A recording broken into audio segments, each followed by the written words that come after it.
La marche de l'opposition n'aura plus lieu ce samedi, mais plutôt pour le 20 mai prochain. Une décision prise par le présidium de l'opposition pour des raisons de sécurité, mais ce dernier a tout de même chargé l'autorité urbaine de vouloir lui mettre des bâtons dans le roue. Et la situation à Kwamouth était au centre d'une réunion au ministère de l'Intérieur. Des opérations de grande envergure vont être bientôt lancées, a annoncé le patron de la territoriale. Et on parlera aussi dans ce journal des funérailles de Fidel Likinda. Ce vendredi, des hommages lui ont été rendus au PPRD puis au Palais du Peuple. Vous suivrez justement les hommages de sa famille politique dans ce journal également. Bonsoir à vous tous. Maintenue il y a quelques heures pour ce samedi 13 mai, la marche de l'opposition est finalement reportée pour le 20 mai prochain. Les leaders de l'opposition disent avoir pris cette décision pour alléger la tâche au gouverneur qui avait sollicité 4 jours afin de traquer les Koulouna. L'opposition appelle par ailleurs les Congolais à demeurer mobilisés. 24 heures après avoir été reçu par le gouverneur Jean-Tini Gobila, l'opposition congolaise décide de reporter sa marche pour le 20 mai prochain. Dénonçant un complot visant à saboter leur activité, les 4 leaders de l'opposition qui avaient, il y a quelques heures, maintenu leur marche pour ce 13 mai, disent avoir levé cette option pour alléger la tâche du gouverneur. Nous savons que ce qui guide l'autorité urbaine, c'est la volonté de rompre l'élan de mobilisation que nous avons constaté et l'effervescence dans la ville d'une population aujourd'hui meurtrie, d'une population qui veut manifester contre la vie chère, contre l'insécurité grandissante dans notre pays et contre un processus électoral chaotique et frauduleux. Nous avons décidé de notre propre chef. Et nous n'accepterons pas un nouveau dictat de la part de l'autorité urbaine que la marche va se dérouler le samedi prochain, c'est-à-dire à la date du 20 mai ici à Kinshasa. Mais en tant que responsable, au bout de ce délai, nous n'accepterons pas que la marche puisse être empêchée et que tous les Congolaises et Congolais, les jeunes, les vieux, les personnels actifs de la ville de Kinshasa, nous demandons à ce que nous puissions nous retrouver le 20 mai, même date, mêmes itinéraires dans la ville de Kinshasa pour manifester notre protestation. Face au régime en place, l'opposition congolaise se veut de plus en plus unie et soudée et promet de barrer la route à tout plan de fraude électorale.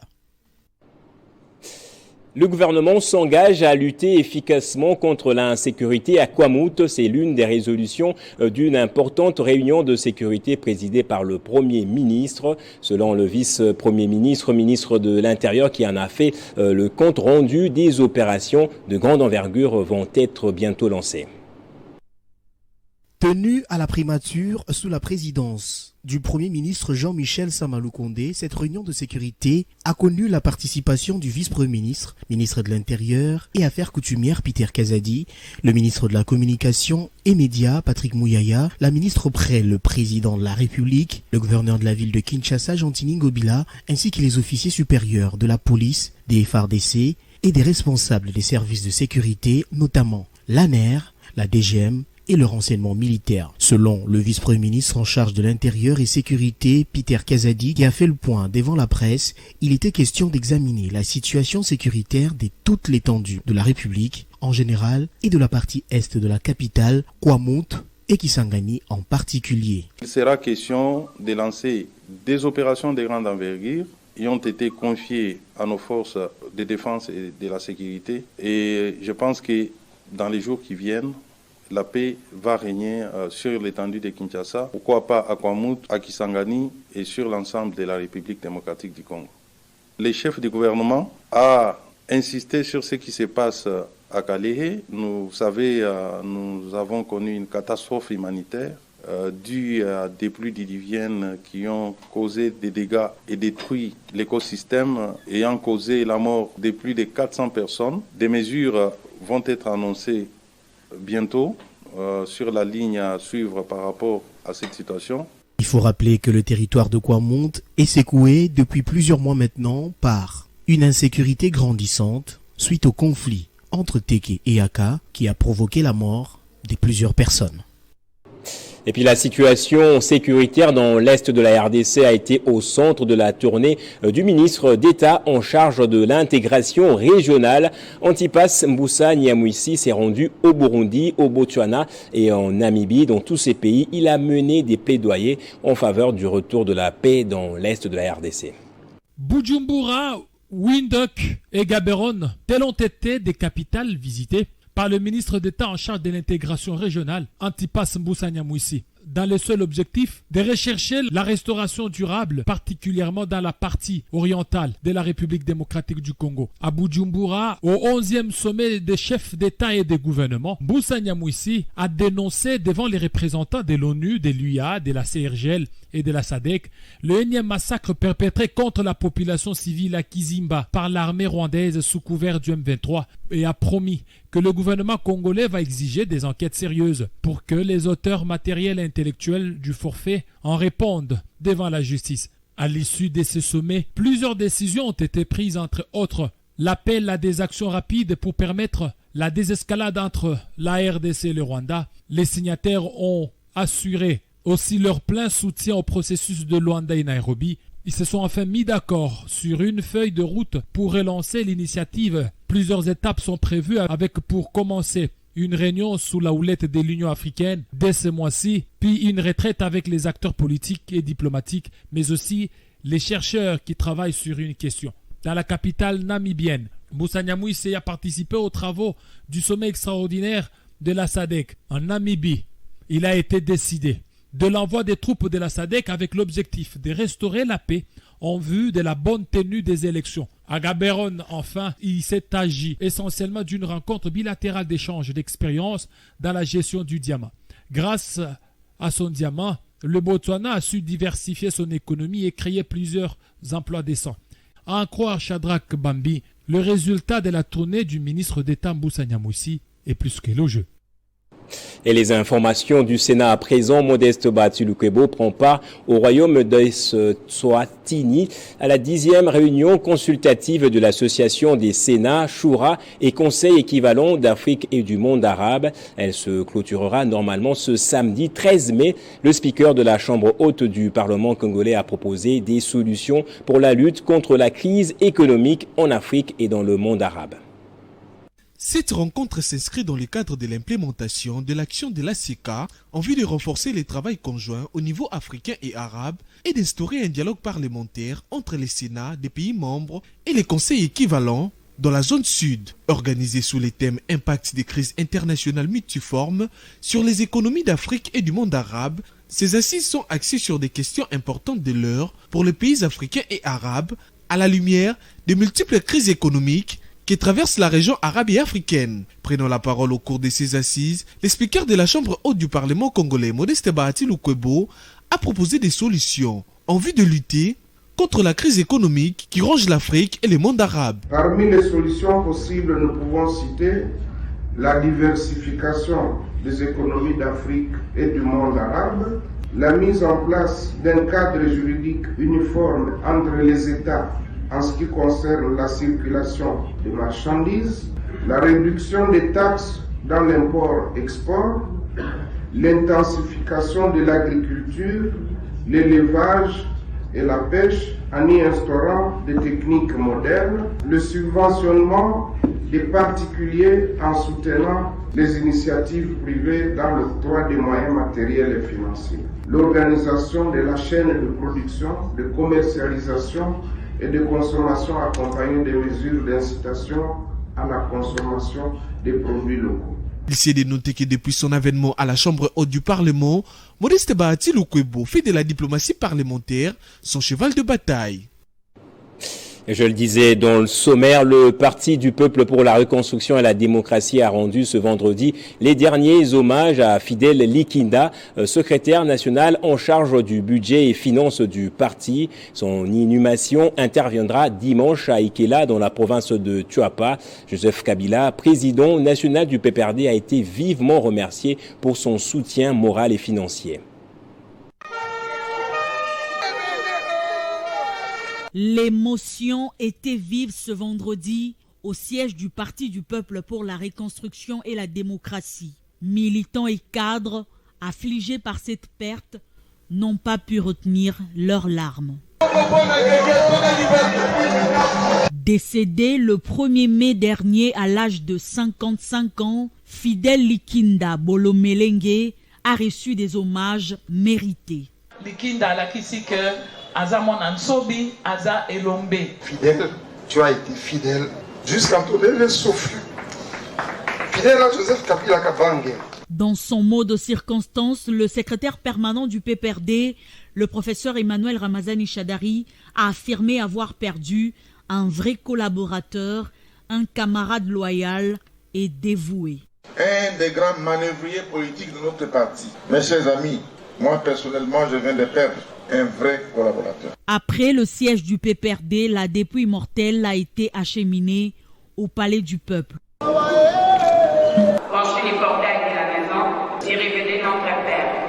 Détenteur d'un cursus brillant, Fidèle Likinda a été élu plusieurs fois député national, provincial et sénateur.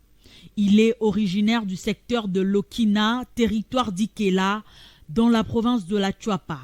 Ministre provincial honoraire, secrétaire national du PPRD en charge des finances et budgets, membre du bureau politique du PPRD, il laisse une veuve et 6 enfants inconsolables.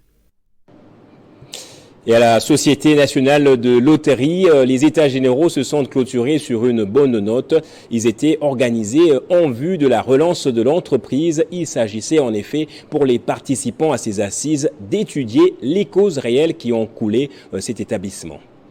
La santé de la Sonal allait mal. Avec des revenus insuffisants, c'est ce qui ne permettait plus à l'entreprise de s'acquitter de sa mission, celle d'organiser les jeux du hasard et des concours en vue de contribuer à la promotion des œuvres sociales. C'est dans ces cadres, durant 2 jours, que le nouveau comité de gestion, 9 mois après la prise des fonctions, a tenu à organiser ces états généraux qui ont permis à l'entreprise de prendre des nouvelles orientations et repartir sur les nouvelles bases. La Sonal que nous voulons, ce sera une Sonal réformée.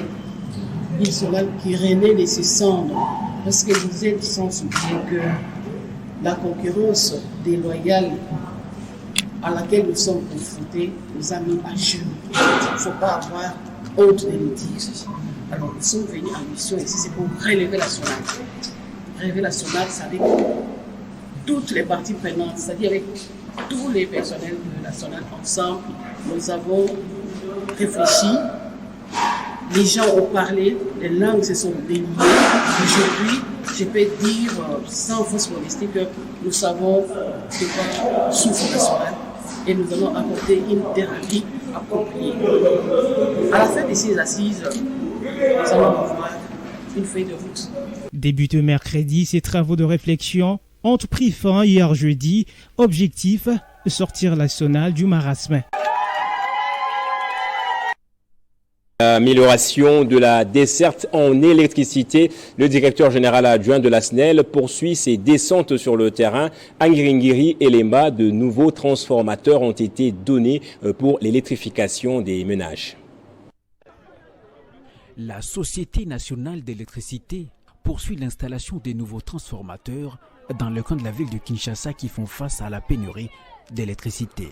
C'est dans ce cadre que le directeur général d'intérim, le professeur Dr Teddy Luamba, s'est rendu ce jeudi 11 mai 2023 sous une pluie fine dans les communes de Ngiringiri et Lemba. La première étape de sa ronde a débuté à Ngiringiri, où il a assisté à la pose d'un nouveau transformateur dans un poste électrique situé sur l'avenue Monsamba, au quartier Sayo. D'une capacité de 630 kVA, cet équipement va mettre fin à une disette de plus de 2 mois. Il va alimenter environ 10 avenues. La population de cette partie de la capitale a éprouvé une vive satisfaction.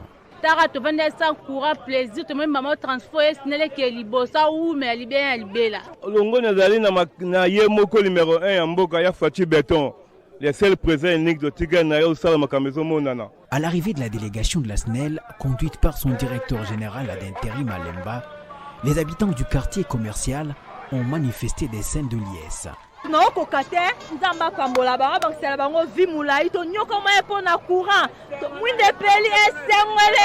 Ils ont été privés d'électricité depuis plusieurs semaines. Le nouveau transformateur apporté par l'équipe de la SNEL est donc une bouffée d'oxygène. Devant la presse, Teddy Luamba a rassuré que ces dotations vont se poursuivre jusqu'à l'amélioration de l'accès à l'électricité dans la capitale et à l'intérieur du pays.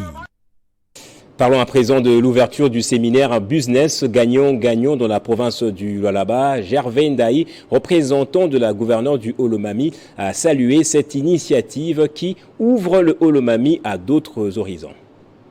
C'est un séminaire du business gagnant-gagnant entre la République démocratique du Congo et les Zimbabwe qui s'ouvre à Kolwezi dans la province du Lualaba. Madnama, c'est le nom de l'ambassadeur zimbabwéen qui a souhaité que ces assises se clôturent avec la signature d'un accord d'une coopération entre son pays et la RDC.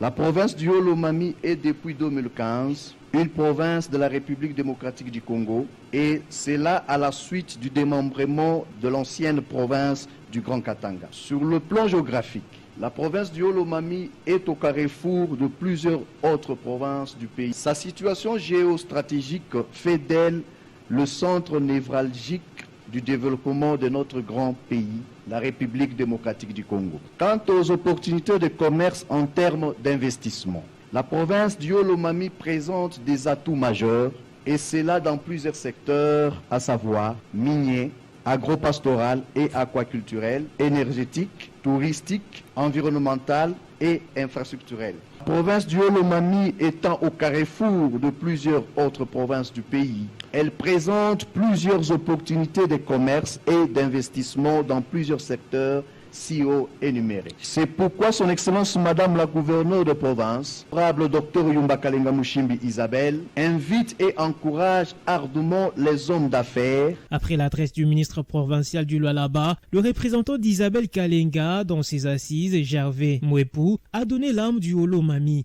Les commissaires à la communication de la province du Haut-Lomami a au nom de la gouverneure salué cette ouverture, un canal qui connecte leur province aux autres horizons. Dans la province de Tchopo, la gouverneure de province a déploré la lenteur avec laquelle sont exécutés les travaux des différents chantiers en cours dans la ville de Kisangani. Madeleine Nikomba Sabangu a donné de nouvelles instructions. Cette ronde de l'autorité provinciale commence par l'avenue Lac Mukamba, reliant l'IBTP Kisangani au dépôt de poissons salés. Ici, la brigade de l'office des voiries et drainage est à pied d'œuvre. Les travaux de finissage de la construction des caniveaux se font sous l'admiration de la population. Madeleine Nikomba Sabango, gouverneur de la province de la Tchopo, se rassure jusqu'au moindre détail de la qualité de l'ouvrage sous les explications du directeur provincial de l'OVD qui fait savoir qu'il reste d'impacter la chaussée avant le terrassement. Juste après, les cortèges de l'autorité se dirigent au PK6, route de l'aéroport de Banguka, question pour la gouverneure de se rendre compte de l'évolution des travaux. La construction des caniveaux est finie le long de la route d'un côté. De l'autre, les travaux consistent à aménager les puits, placer les caniveaux et faire les dalles d'accès pour chaque avenue. Un motif de satisfaction pour la population. Depuis ma naissance, on n'a jamais pensé à réhabiliter cette route. Merci à l'autorité. Nous sommes très contents pour les changements observés. Au-delà de la route, on ajoute aussi la lumière. La gouverneure instruit l'ingénieur commis aux travaux d'accélérer afin de respecter les temps. Les travaux avancent à pas des tortilles et nous avons exhorté nos partenaires de se dépêcher un peu parce que nous courons derrière les temps. Nous avons besoin de terminer ces 21 km avant le mois de décembre. C'est sous les ovations de la population que la gouverneure Madeleine Nikomba Sabango quitte les chantiers. Et Richard Kami Kalele a adhéré au parti politique Agissons pour la République de Guy Luando avec pour objectif de porter haut l'emblème et le symbole du parti aux prochaines échéances électorales.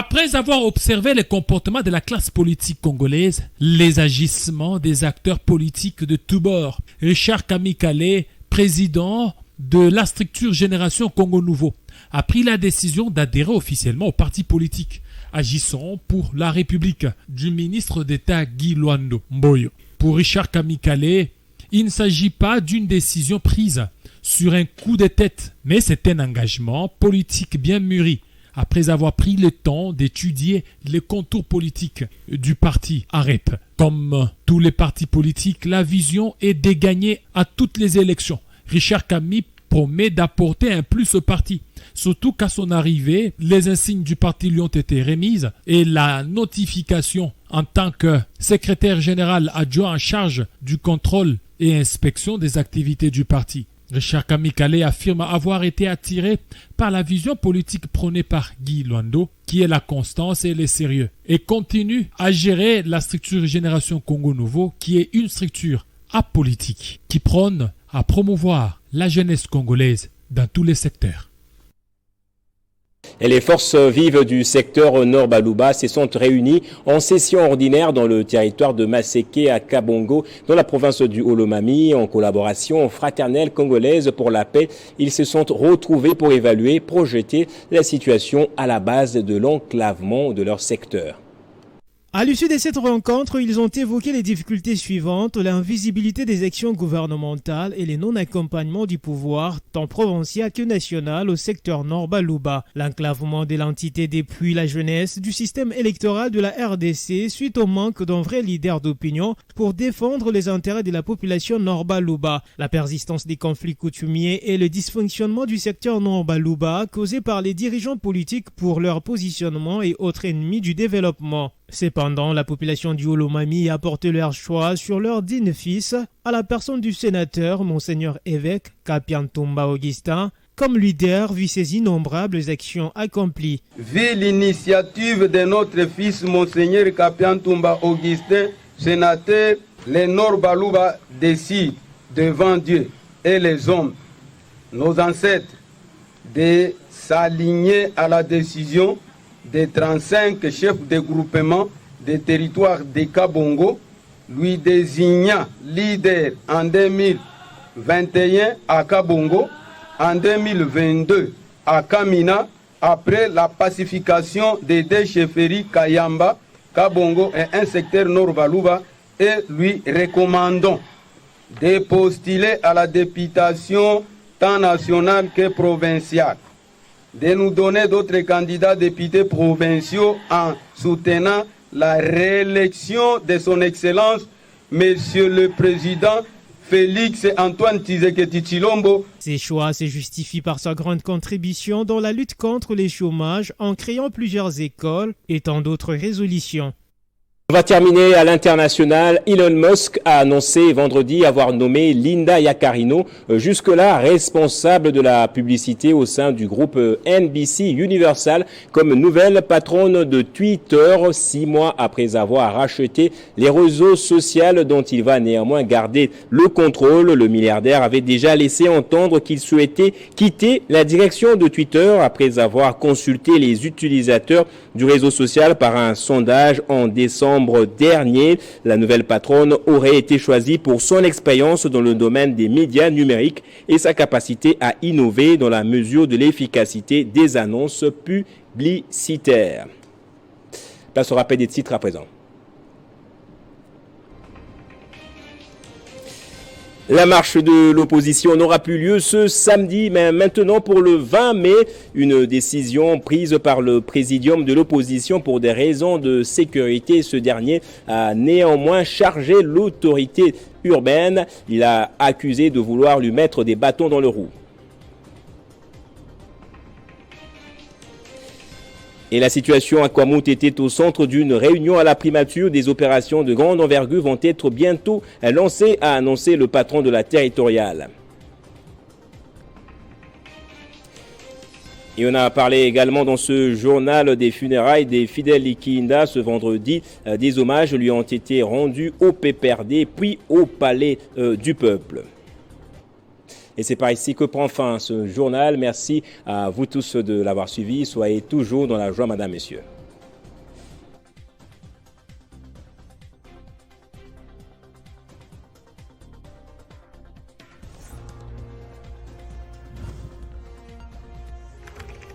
l'actualité reste en continu.